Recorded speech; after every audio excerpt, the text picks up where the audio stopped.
你印象中的工具人是男生还是女生？男生，大部分其实都有，不过男生吧。应该是男生吧。通常的情况应该都是女生把男生当做工具人。感觉是男生。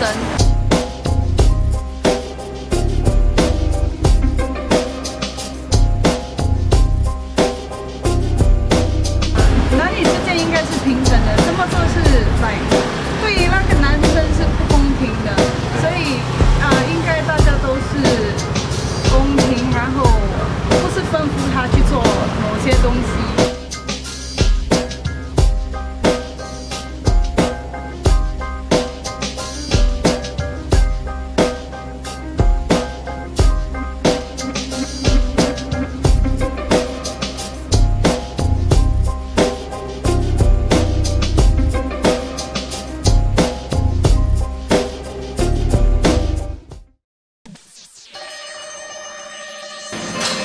现在要写工具人的反对看法，开始。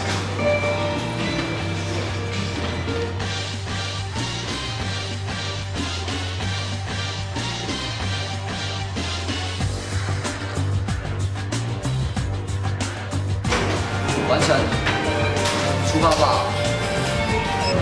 我现在要把这个板子贴到他的身上。我等一下要去 iPhone 买票。然后开始文化反赌了。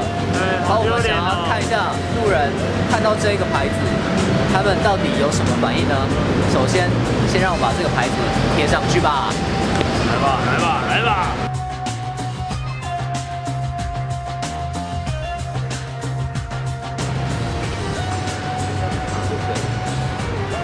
怎么去低一点？好了，我是工具人男友，在帮女朋友抢票。我诉求恋爱男女对等，出发吧！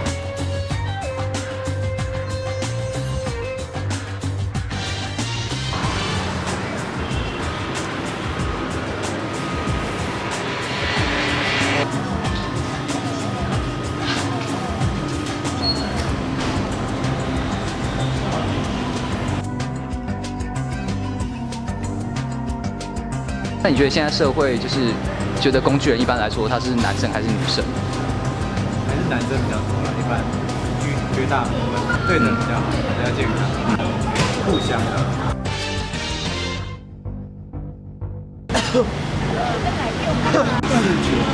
恋爱男女对等，这就像人跟人相处的关系啊，这是要互相的啊，不是说都只有单一方面。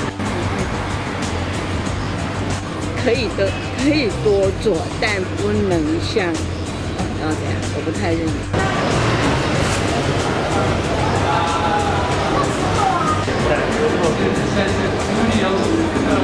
很多事情其实女生自己可以做，为什么一定要叫男生来帮忙？男生自己也要自己去思考，说我是不是真的有必要把自己的地位放成这样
？The music of the moment, come and dance.